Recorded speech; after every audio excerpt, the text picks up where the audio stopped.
Hello दोस्तों, मैं अमर Bhardwaj classes में आपका स्वागत करता हूं। आज हम लोग नेट की प्रथम मौलिक कहानी एक टोकरी भर मिट्टी का वाचन करेंगे।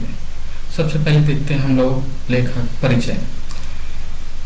पंडित माधवराव सप्रे।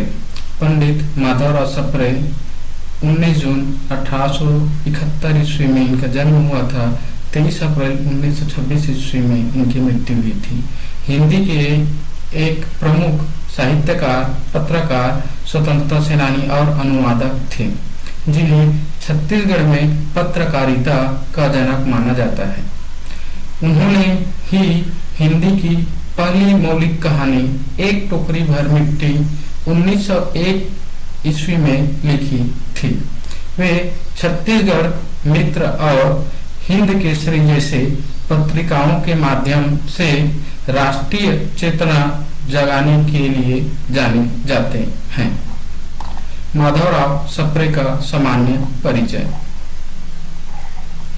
जन्म 19 जून 1871 ईस्वी, पथरिया ग्राम, दमोह जिला, मध्य प्रदेश। शिक्षा मिडिल तक की शिक्षा बिलासपुर और उच्च शिक्षा जबलपुर व कलकत्ता विश्वविद्यालय से किया। व्यवसाय शिक्षक, पत्रकार, लेखक और अनुवादक रहे। प्रमुख कार्य व योगदान। पत्रकारिता क्षेत्र में 1900 ईस्वी में छत्तीसगढ़ मित्र मासिक पत्रिका का प्रकाशन किया। बाद में नागपुर से हिंद केसरी साप्ताहिक पत्रिका का संपादन किया। साहित्य में हिंदी की प्रथम कहानी एक टोकरी भर मिट्टी 1901 ईस्वी छत्तीसगढ़ मित्र में प्रकाशन किया। अनुवाद। बाल गंगाधर तिलक की पुस्तक गीता रहस्य और मराठी कृत दासबोध का हिंदी भाषा में अनुवाद किया। संस्थापक। 1912 ईस्वी में रायपुर में जानकी देवी कन्या पाठशाला की स्थापना की और 1921 ईस्वी में नेशनल स्कूल की स्थापना में भूमिका निभाई।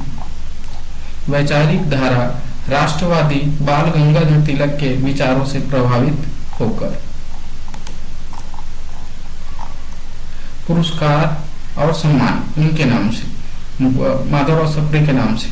उनके सम्मान में छत्तीसगढ़ सरकार द्वारा पंडित माधवराव सप्रे राष्ट्रीय रचनात्मकता सम्मान दिया जाता है।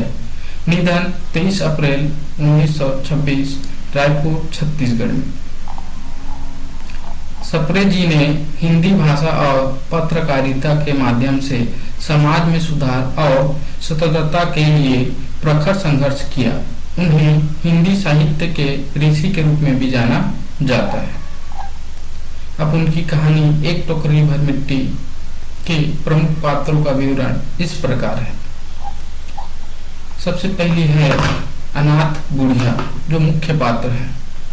भाविक और यादों से जुड़ी वह अपनी छोटी सी झोपड़ी से भावनात्मक रूप से जुड़ी हुई है, क्योंकि उसके पति और बेटे का निधन वहीं हुआ था।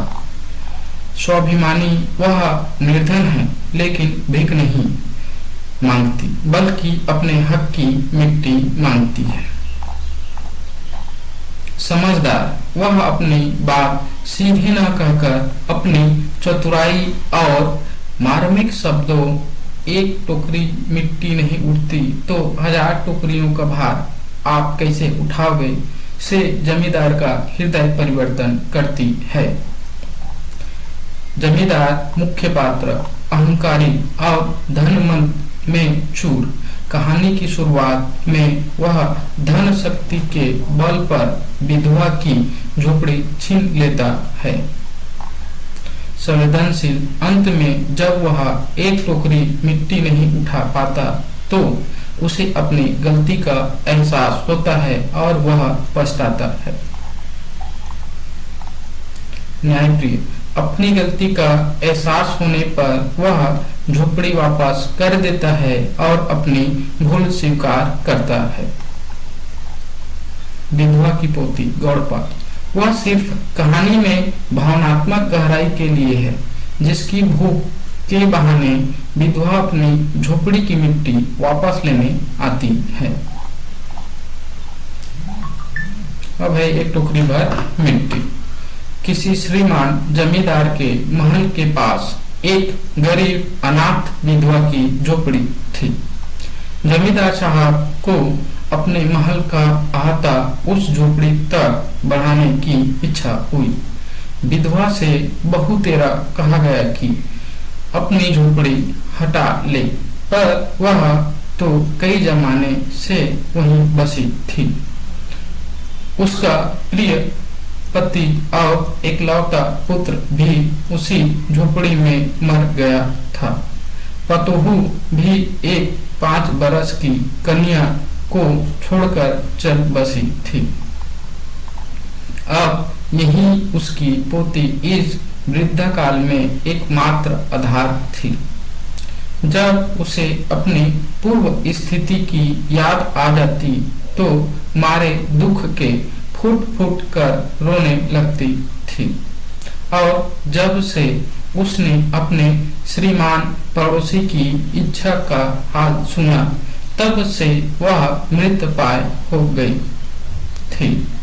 उस झोपड़ी में उसका मन लग गया था कि बिना मरे वहां से वह निकलना नहीं चाहती थी।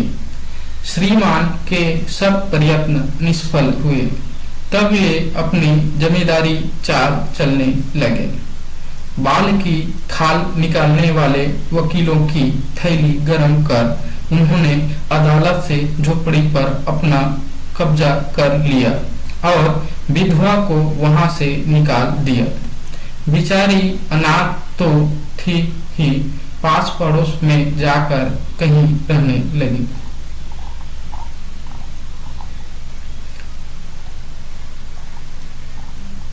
एक दिन श्रीमान उस झोपड़ी के आसपास टहल रहे थे और लोगों को काम बतला रहे थे कि वह विधवा हाथ में एक टोकरी लेकर वहां पहुंची।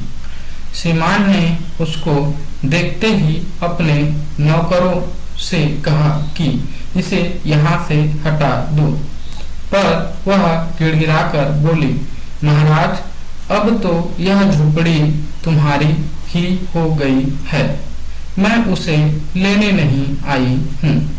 महाराज क्षमा करें तो एक विनती है। जमींदार साहब के सिर हिलाने पर उसने कहा, जब से यह झोपड़ी टूटी है तब से मेरी पोती ने खाना पीना छोड़ दिया है। मैंने बहुत कुछ समझाया पर वह एक नहीं मानती। यही कहा करती है कि अपने घर चल, वहीं रोटी खाऊंगी। अब मैंने यह सोचा कि इस झोपड़ी में से एक टोकरी भर मिट्टी लेकर उसी का चूल्हा बनाकर रोटी पकाऊंगी। इससे भरोसा है कि वह रोटी खाने लगेगी। महाराज कृपा करके आज्ञा दीजिए तो इस टोकरी में मिट्टी ले आऊं। श्रीमान ने आज्ञा दे दी।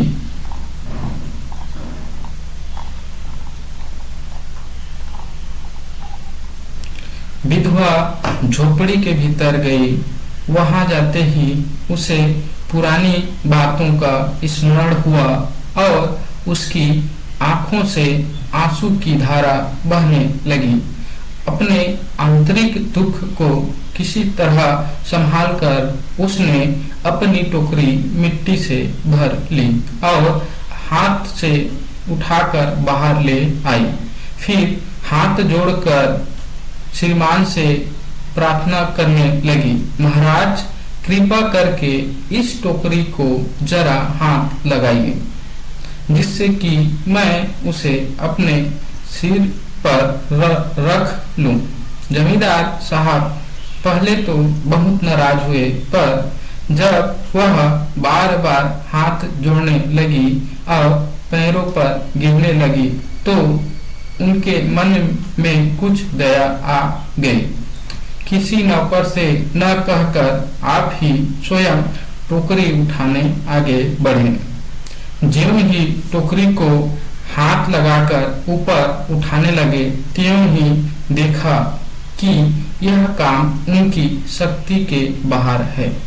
फिर तो उन्होंने अपनी सब ताकत लगाकर टोकरी को उठाना चाहा, पर जिस स्थान पर टोकरी रखी थी वहां से वह एक हाथ भी ऊंची न हुई।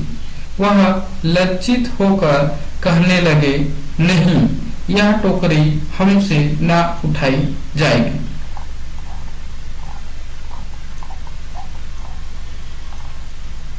यह सुनकर विधवा ने कहा, महाराज, नाराज ना हो, आपसे एक टोकरी भर मिट्टी नहीं उठाई जाती और इस झोपड़ी में तो हजारों टोकरियां मिट्टी पड़ी है। उसका भार आप जन्म भर क्यों कर उठा सकेंगे? आप ही इस बात पर विचार कीजिए। जमींदार साहब धन मद से गर्वित हो अपना कर्तव्य भूल गए थे, पर विधवा के उपयुक्त वचन सुनते ही उनकी आंखें खुल गई। कृत कर्म का पश्चाताप कर उन्होंने विधवा से क्षमा मांगी और उसकी झोपड़ी वापस दे दी। ये था दोस्तों एक टोकरी भर मिट्टी का व्याख्यान वाचन। वीडियो पसंद आए तो लाइक कीजिए, कमेंट कीजिए, मेरे चैनल को सब्सक्राइब कीजिए। धन्यवाद।